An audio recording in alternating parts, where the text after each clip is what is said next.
Supremo Tribunal Federal iniciou na semana passada o julgamento que questiona o Marco Civil da Internet e a responsabilização das plataformas sobre as publicações de usuários. Os pontos-chave destas discussões são as possibilidades de criação de regras para o funcionamento das redes sociais e se as plataformas digitais devem fiscalizar e, eventualmente, retirar conteúdos ilícitos de forma espontânea, sem a necessidade de uma intervenção judicial. E, embora sejam casos pontuais, a decisão da Corte pode estabelecer uma jurisprudência que deverá ser aplicada de maneira geral. Até o momento, apenas o ministro Dias Toffoli proferiu o voto dele. O magistrado defendeu que a norma atual exige uma ordem judicial para a remoção de conteúdos de usuários é inconstitucional. E para falar sobre este assunto, nós recebemos aqui o advogado de Direito Civil, Luiz Felipe Cardoso, e o advogado e professor de Direito Constitucional da PUC Paraná, Antônio Cláudio Kozioski Júnior. Acertei? Kozikoski, perdão, professor. Então, Antônio Cláudio Kozikoski Júnior. A gente começa perguntando aos dois convidados sobre essa discussão da regulamentação das redes, se é algo mesmo necessário e como vocês observam esse debate. Vou começar com o professor Antônio. Ok, boa tarde, Mark, boa tarde, Rafaela, boa tarde, Felipe. Essa é uma discussão extremamente importante. Eu lembro-me que quando comecei a dar aula de Direito Constitucional, minha aula sobre liberdade de expressão durava 4 minutos. Eu simplesmente explicava que as pessoas tinham o direito de se expor, mas a sociedade mudou e hoje em dia há camadas diferentes que devem ser consideradas. As redes sociais catalisaram muito do que nós fazemos, tanto para o bem quanto para o mal. E aí surgiu realmente essa necessidade de fiscalizar as redes sociais. Eu posso concordar com a premissa de um dever de cuidado, mas eu também sou muito cauteloso com essa responsabilização, ou melhor, com esse controle de redes sociais. Eu entendo o Marco Civil da Internet como uma lei razoável que determina a remoção de conteúdo após decisão judicial. Agora, o que se pretende é que as próprias redes retirem aquilo do ar, né, sem a necessidade de uma determinação judicial.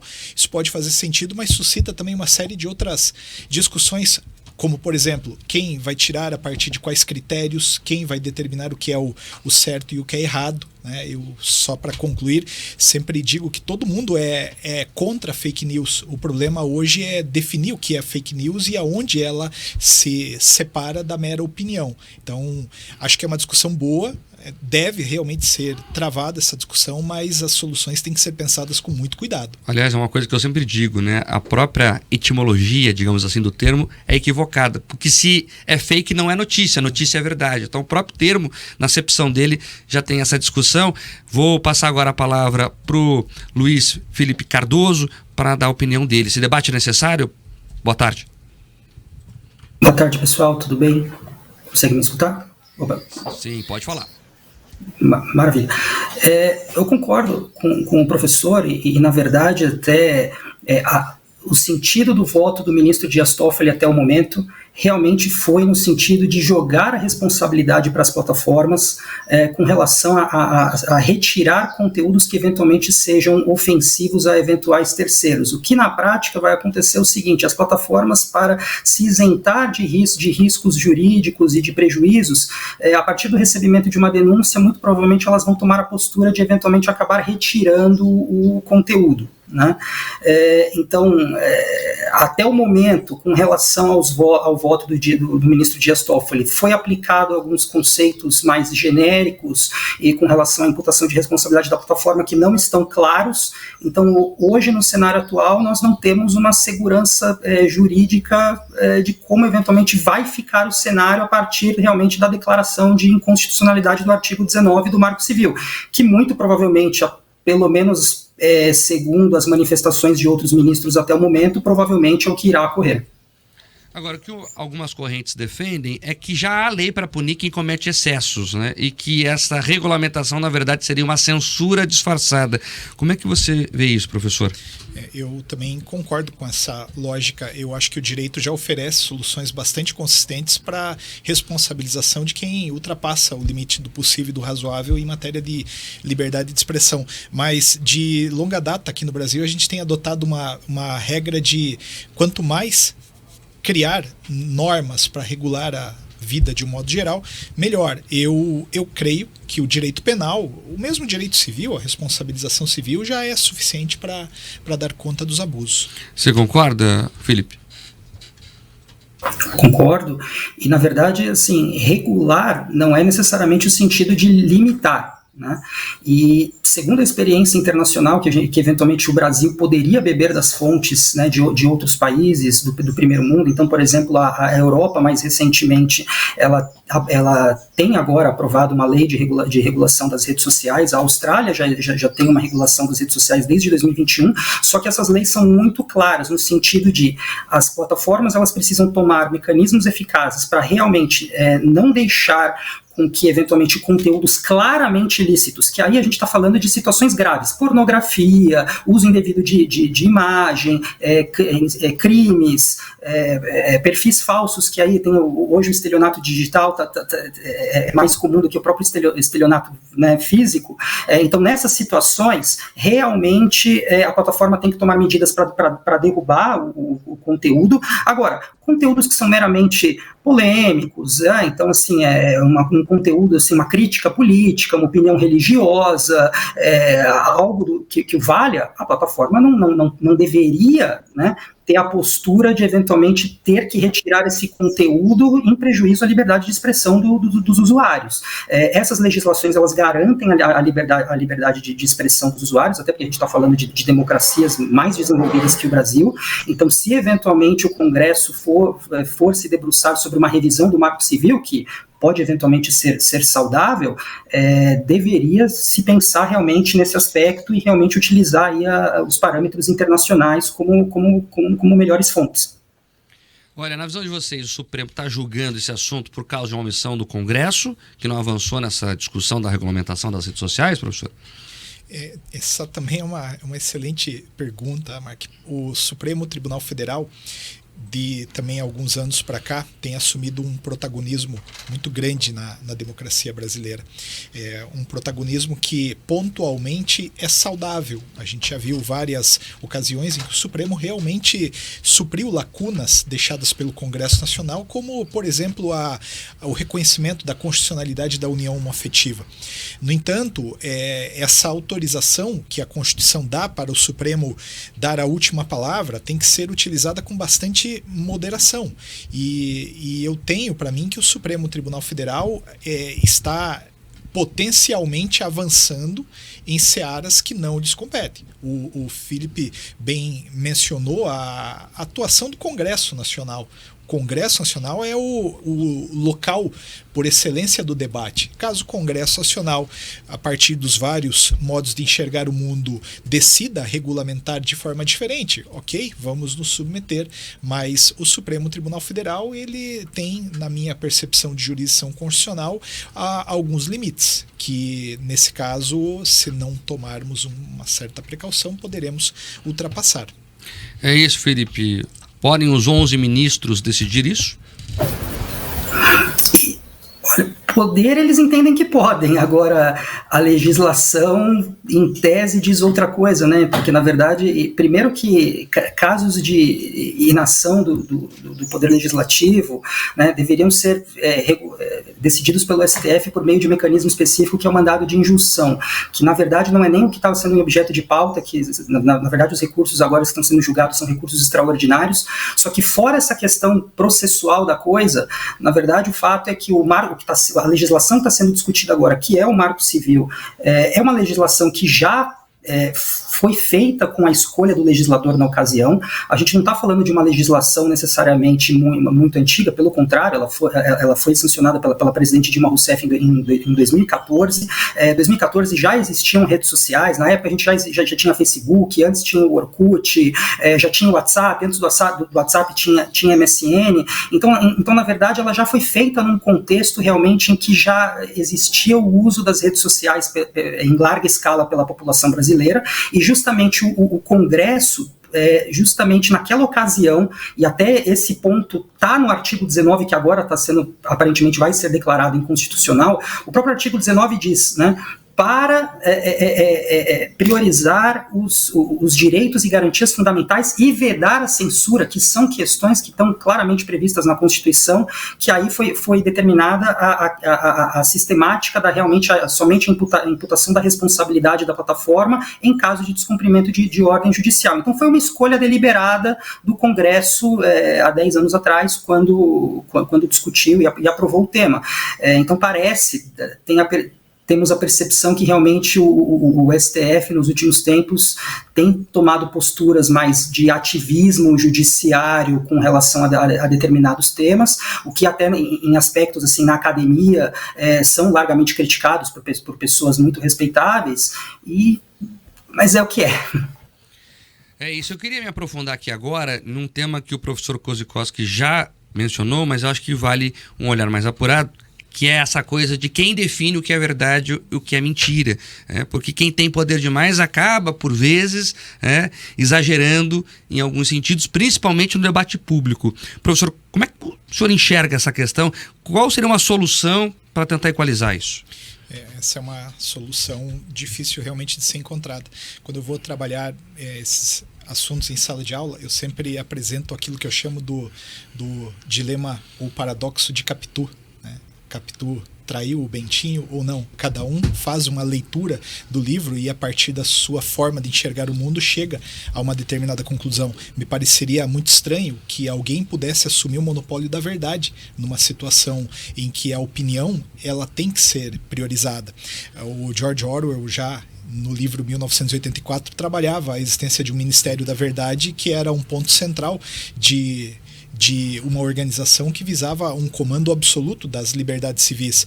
Então, eles apagavam alguns fatos históricos, inclusive, do processo, né? Exatamente. No romance. Porque a gente, a partir daquilo ali, estava fazendo uma coisa pior do que redefinir o futuro, mas redefinir o próprio passado. E qualquer solução que a gente chegue acerca de quem vai fazer o controle eleva o problema adiante, porque quem será o controle do controlador? Será que essa última palavra tem que ser dos 11? Tem que ser de um? Tem que ser do Congresso? É uma discussão realmente muito difícil, e nessa situação de dificuldade me parece que a gente tem que fazer uma certa priorização da democracia que envolve os diversos lugares de fala. Felipe? Eu concordo, é uma discussão complexa, difícil, e, na verdade, pela experiência internacional, o que se tem claro é que a plataforma ela realmente tem que tomar medidas para derrubar conteúdos que sejam claramente criminosos ou que infringam a lei em situações graves, que aí não tem muito discussão, que é realmente uma postagem que realmente seja um perfil fake, pornografia, abuso infantil, situações, incitação a crime, terrorismo, etc. Agora, a grande preocupação, e acho que o que na verdade chama a atenção e o que deve preocupar os nossos espectadores é justamente com relação a ter o conteúdo polêmico, mas que não necessariamente é crime. Então, opinião, né? Opinião politicamente incorreta, opinião que eventualmente vá a determinado contrário senso, você colocar isso nas costas da plataforma, dizendo que a plataforma, olha, ou você tira, ou você escolhe se você tira ou não, de acordo com o racional até agora do voto do ministro Dias Toffoli, tem sido esse o racional. A plataforma vai escolher se ela vai retirar ou não o conteúdo, mas se ela não retirar, ela traz uma carga de responsabilidade de eventual prejuízo para ela muito grande. Então, na prática, o que vai acontecer é que as plataformas, a partir do recebimento de uma ou uma série de denúncias, provavelmente elas vão acabar derrubando conteúdos que, na verdade, não constituem crimes, são opiniões. Aí aquela coisa, opinião, às vezes, só pelo fato de você dar uma opinião, uma pessoa pode se sentir afetada na sua esfera altamente subjetiva de direitos, e aqui até, assim, eu já imagino, por exemplo, situações onde possa acontecer, por exemplo, a questão das milícias digitais, né? Então, um determinado grupo, a esquerda tenta derrubar páginas de direita, a direita tenta derrubar páginas de esquerda, e aí como é que fica a questão da livre expressão e da discussão de ideias dentro de uma plataforma digital, que na verdade é o espaço público, né, onde as pessoas hoje interagem e tentam entender o que está acontecendo na sociedade. Agora, professor Kozikowski, olhando pelo outro lado do balcão, na ótica das plataformas, como deve ser isso, né? O Felipe já trouxe um pouquinho ali do que deve ocorrer na prática, mas vamos lá, nós temos juízes sem rostos que vão ficar julgando tudo e tirando do ar. Como elas agirão? Essa preocupação que o Felipe levanta é altamente relevante, porque ao receber uma notificação ou uma denúncia, não se sabe muito bem como vai ser feito ainda esse mecanismo de levar às redes sociais a notícia do potencial abuso. Creio que cautelarmente uma das primeiras medidas vai ser realmente retirar do ar, para se blindar, e a gente, para além desse problema, realmente pode começar a considerar discussões por exemplo, período eleitoral. A gente não consegue se dissociar de quem somos, né? Por mais que num determinado momento, a partir de políticas bem definidas por redes sociais acerca daquilo que deve ou não sair, é uma pessoa que está ali com as suas paixões, com os seus amores, que vai tomar a decisão. Me preocupa, realmente eu tenho bastante ressalva. Claro que o Felipe levantou alguns pontos onde não há dúvida na questão de realmente pornografia, incitação a crime, ódio, mas a questão vai evoluir e vai ter problema, na minha avaliação, em matéria de opinião. Felipe, passar para você a bola e até dar um caso que aconteceu aqui com a Jovem Pan. Haviam notícias que eram notícias de fato, mas que a Justiça Eleitoral, em eleições passadas, decidiu que não poderiam ser dadas naquele momento porque levariam as pessoas a interpretações que que a Justiça considerou como desinformação. Mas eram notícias reais que refletiam o passado, e eles achavam que o passado não poderia vir à tona nesse momento. Aí já não começa um perigo, por exemplo? Começa um perigo, e até inclusive pelo voto que o ministro Dias Toffoli proferiu até o momento. Na verdade, ele colocou dois rolos de responsabilidade com relação à plataforma. Então, a responsabilidade subjetiva, que seria em caráter geral, então tem a notificação e a análise da plataforma, que vai analisar se ela vai derrubar ou não o conteúdo, mas em boa parte dos casos ela provavelmente vai acabar derrubando. Agora, em certos conteúdos que o tribunal entende que são sensíveis, né? E aí um rol amplo. Então, por exemplo, postagens que afetem o Estado Democrático de Direito. Qual que é esse conceito? É um conceito aberto. Então, postagens que eventualmente prejudiquem o cenário eleitoral, né? Também aberto. Então, postagens eventualmente que caracterizem infração sanitária. Lembramos de toda a polêmica da época do Covid com relação a lockdown, pessoas que eram contra a vacinação obrigatória. Nesses casos, se aplica a responsabilidade objetiva da plataforma. Então, segundo o voto do Dias Toffoli, que aí, nesse caso, a plataforma, para se blindar de riscos, na verdade, ela vai ter que, a partir de agora, desenvolver mecanismos, inclusive de inteligência artificial, de programação da própria plataforma, de censura prévia. Vai ver lá que quando uma pessoa digitar alguma coisa, ver que determinada mensagem possa caracterizar em algum desses casos, a postagem não vai nem ser feita. É um verdadeiro minority report, na minha opinião. Então, nesse caso, por exemplo, da Jovem Pan, muito provavelmente a Jovem Pan nem ia conseguir publicar essa notícia por conta realmente de uma mudança da sistemática da plataforma nesse aspecto. É complicado. E quando você não deixa a informação vir à tona, você está fazendo censura prévia, o que é nefasto para qualquer democracia, para qualquer país que queira ser democrático. Nós estamos encerrando. Um minutinho para cada um. Eu queria, para terminar, entender como é que vocês estão vendo essa discussão como um todo, né? Nós temos aí mais 10 votos pela frente. que vocês estão avaliando que pode acontecer? Começar pelo professor Kozikowski. Eu tenho para mim que esse voto do relator vai puxar muitos votos e por tudo que acontece no Supremo hoje, por força de todas as decisões que ele vem proferindo em diversos casos, eu tenho para mim que realmente esse dispositivo vai ser declarado inconstitucional para fins de permitir que as redes por conta façam esse tipo de bloqueio, o que mais uma vez me preocupa, e me preocupa especialmente porque me parece que está havendo uma certa, parece que subestima-se a capacidade das pessoas de gerirem as suas próprias redes, as suas próprias opiniões e por aí vai. Professor Felipe? Eu concordo, e um ponto que eu acredito que a sociedade tem que se mover e eventualmente exigir, inclusive, dos ministros do Supremo, é que se o STF está puxando essa prerrogativa de regular via decisão judicial aquilo que ele entende, então que se estabeleçam, né, via os acordos e os debates que ainda ocorrerão ao longo das próximas semanas com os votos dos demais ministros, que se estabeleçam critérios claros, porque até o momento, pelo menos aparentemente daquilo que ouvimos das intervenções feitas, não há uma grande segurança jurídica. Eu hoje, como advogado, eu infelizmente precisaria relatar para certos clientes, caso me perguntassem, olha, é seguro eventualmente eu postar algo um pouco mais controverso, ou vamos pensar numa empresa que eventualmente ela precisa fazer uma campanha de marketing, uma campanha um pouco mais fora da casinha, quer fazer uma postagem diferentona, que eventualmente pode agredir alguma minoria ou algo do tipo. Eu, como advogado, falaria, não faz, porque vai dar problema, vai perder dinheiro, vai perder tempo.